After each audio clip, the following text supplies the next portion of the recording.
Salut, bienvenue à tous sur cette troisième partie des termes en crypto-monnaie. Le terme numéro 21, c'est GameFi. C'est les liens entre la blockchain, les jeux vidéo et la finance. Pour le concept, c'est quoi? Vous avez un développeur qui va créer un jeu vidéo. Donc, dans le jeu vidéo, il va associer une crypto-monnaie au jeu vidéo et qui sera la monnaie native du jeu, et des NFT aussi, les objets qui seront dans le jeu aussi seront des NFT. Donc ces NFT aussi sont sur la blockchain. Donc il suffit juste de jouer et tu peux gagner de l'argent partout dans le jeu. Chaque utilisateur a un portefeuille et chaque utilisateur connaît son portefeuille. Les jetons que l'utilisateur gagne dans le jeu sont des crypto-monnaies qui sont des monnaies natives du jeu. Les objets que l'utilisateur gagne trouve sur le jeu, ce sont des NFT, et ces NFT aussi peuvent être convertis. On peut aller aussi sur le marché pour acheter des habits, pour acheter des accessoires qui sont des NFT. Terme numéro 22, Metaverse. Le Metaverse est une technologie qui existe il y a des centaines d'années. Donc c'est en réalité un monde virtuel, et dans ce monde virtuel, les participants peuvent interagir entre eux. On a vu des jeux vidéo où on voit des enfants qui portent des casques ou des lunettes avec des équipements, où ils interagissent avec le jeu vidéo comme si c'était eux-mêmes dans le jeu. Quand ils font un mouvement, ce même mouvement se répète dans le jeu. Et on a vu aussi dans les films où on a vu des acteurs peuvent évoluer entre la vie réelle et la vie virtuelle. Donc ça, c'était ce qu'on avait l'habitude de voir. Et actuellement, avec la mise à jour de l'internet, avec le développement, avec la révolution de l'internet qui doit passer du web.2 au web.3, avec l'arrivée aussi de la blockchain, on peut déplacer des fonds grâce à des crypto-monnaies, et aussi on peut identifier les objets grâce aux NFT. Donc qu'est-ce qui va se passer?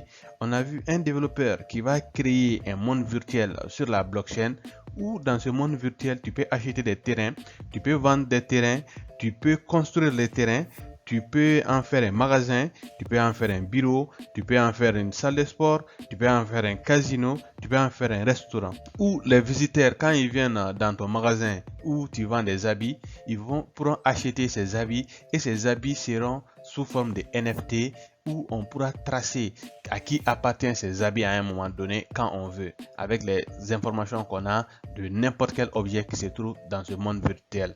Donc avec ça, comment est-ce qu'on va acheter aussi les objets dans le magasin? On va les acheter avec une crypto-monnaie qui sera la crypto-monnaie native de la blockchain du Metaverse. Est-ce que vous voyez? Donc Metaverse est un monde virtuel avec une crypto-monnaie où on achète les objets, et ces objets sont sous forme de NFT. Donc les terrains qu'on achète, les habits qu'on achète, les voitures qu'on achète, les casques qu'on achète, les chaussures qu'on achète sont des NFT.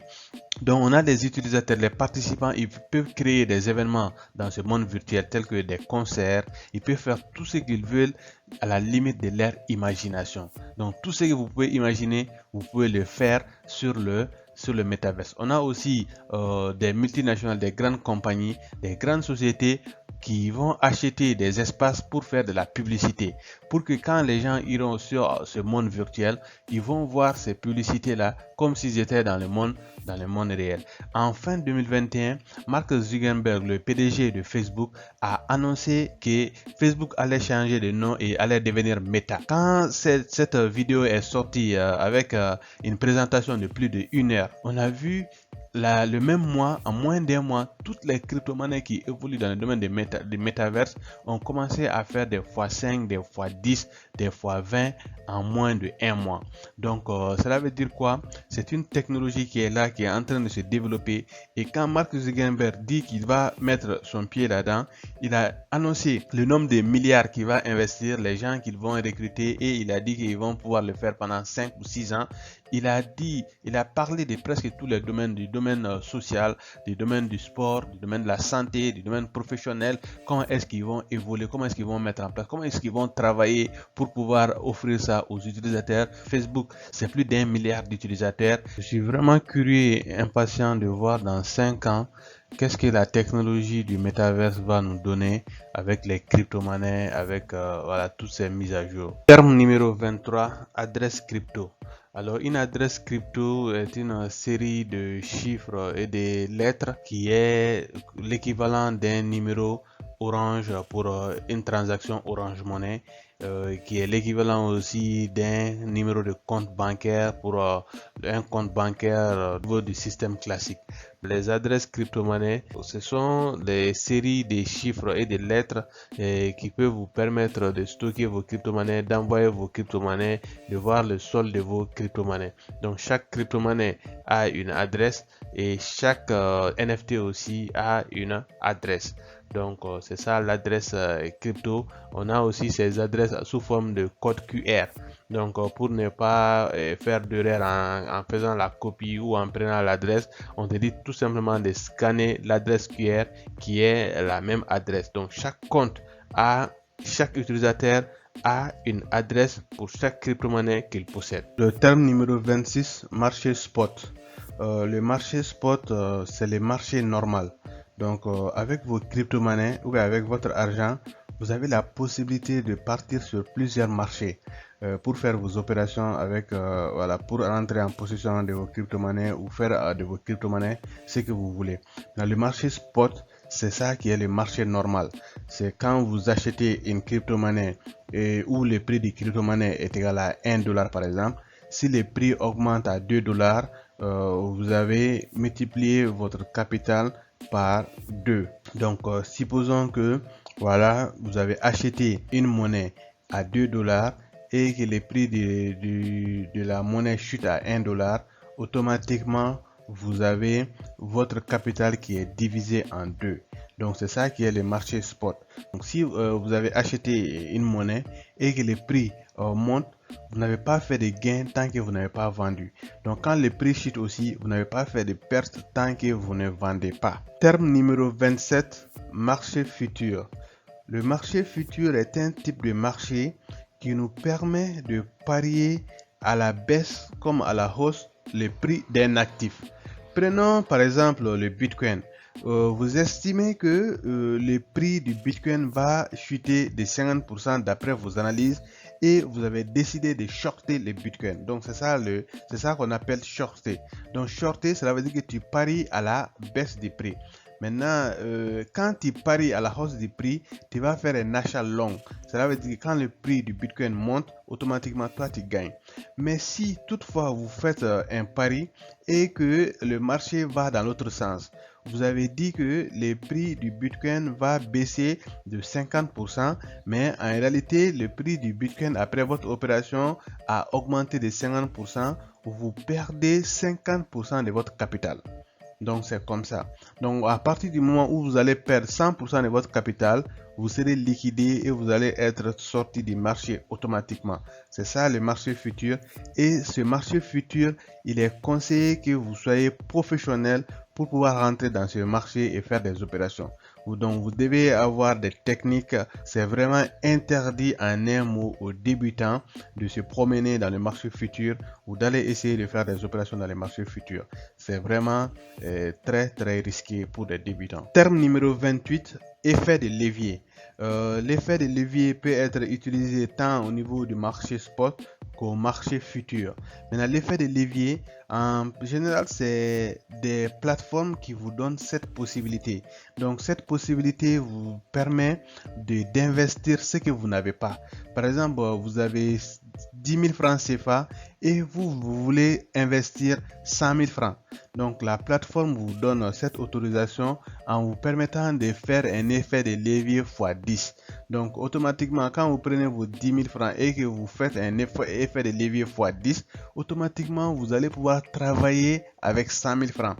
Mais faites attention, quand le marché va dans le mauvais sens de ce que vous avez prédit, automatiquement vous allez perdre et la perte aussi sera multipliée par 10. Donc ça veut dire quoi? votre 10 000, vous l'avez transformé en 100 000. Maintenant, vous êtes en train d'opérer avec 100 000. Ça veut dire que votre limite de perte ne doit pas dépasser 10 000 francs. C'est-à-dire que quand il y a une perte de 10 000 francs, automatiquement, vous allez voir que votre compte sera liquidé. Vous allez sortir du marché parce que la perte ne pourra pas engager la partie que vous avez pris comme crédit. Donc voilà, les 90 000 francs ne seront pas concernés par la perte. Mais quand vous gagnez, les gains que vous avez, c'est pour vous. Donc vous avez décidé de faire, vous avez investi 10 000 francs et vous avez pris un effet de levier x 10. Donc automatiquement, vous avez fait x 2. Donc x 2, ça veut dire que les 100 000 là sont devenus 200 000. Donc sur les 200 000, vous devez rembourser les 90 000 francs à la plateforme et prendre les 110 000 francs qui sont pour vous. Donc c'est comme ça, mais c'est vraiment risqué. Il y a des risques de liquidation, ça veut dire que de sortir du marché de façon automatique. Donc terme numéro 29, liquidation. Donc la liquidation, c'est quoi? En premier temps, vous n'avez pas fait de effet de levier, mais vous êtes dans le marché futur. Ça veut dire que vous êtes en train de parier. Donc vous avez dit que le prix va baisser, mais le prix est en train de monter. Donc si le prix monte de 100%, automatiquement vous allez voir votre position liquidée. Ça veut dire qu'on va vous sortir du marché parce que vous avez consommé tout, vous avez perdu tout ce que vous avez engagé. Donc vous avez engagé les 10 000 francs, votre perte ne peut pas dépasser les 10 000 francs. Donc vous ne pouvez pas perdre que ce que vous n'avez pas. Ok, donc c'est ça, à ce niveau, automatiquement, il va avoir la liquidation. Donc maintenant, si vous prenez l'effet de levier, que vous soyez au niveau du marché spot ou au marché futur, c'est le même scénario. Donc vous avez pris l'effet de levier, mais vous êtes en train de perdre. Et le marché va dans le mauvais sens à un moment donné. Et à un moment donné, ce que vous avez engagé est égal à la perte. Donc automatiquement, la plateforme ferme votre position, vous êtes liquidé, vous sortez du marché. Donc c'est comme ça. Donc à chaque fois quand vous attendez liquidation, ce sont des gens qui ne vendent pas ou bien n'achètent pas d'eux-mêmes, mais c'est que la plateforme a vendu ou bien la plateforme a acheté automatiquement et qu'ils ont perdu tout leur capital. Tout ce qu'ils ont engagé, ils ont tout perdu. Donc c'est ça qu'on appelle la liquidation. Donc c'est un exercice qui est vraiment dangereux. Donc si vous êtes sur le marché spot et que vous avez investi votre argent, vous n'avez pas pris d'effet de levier, les chances pour que vous soyez liquidé sont nulles. Parce que même si vous achetez les bitcoins, les chances pour que les prix du bitcoin soient égal à 0 sont quasiment nulles. Voilà, donc maintenant c'est un peu ça. Donc il y aura des liquidations dans les marchés spot qui quand le prix de l'actif sera égal à 0. Donc alors que les chances pour que le prix de l'actif soit égal à 0 sont extrêmement minces. Terme numéro 30, profit et perte. Donc vous avez une partie au niveau des plateformes. Il y a plusieurs plateformes qui vous proposent ça. Et en général c'est en anglais, c'est PNL. Donc PNL, vous voyez souvent PNL, profit et perte. C'est-à-dire que c'est la partie qui vous dit que vous êtes en profit de combien de pourcents ou bien vous êtes en perte de combien de pourcents au niveau de votre portefeuille. Donc si votre portefeuille est en train de faire du profit, la partie vous montre ça. Donc ce sont des options, c'est une partie du menu. Si je pense que c'est dans toutes les plateformes, vous avez la possibilité de manipuler, de voir votre profit et perte sur une semaine, sur un jour, sur un an, sur 6 mois. Voilà, ça dépend des plateformes.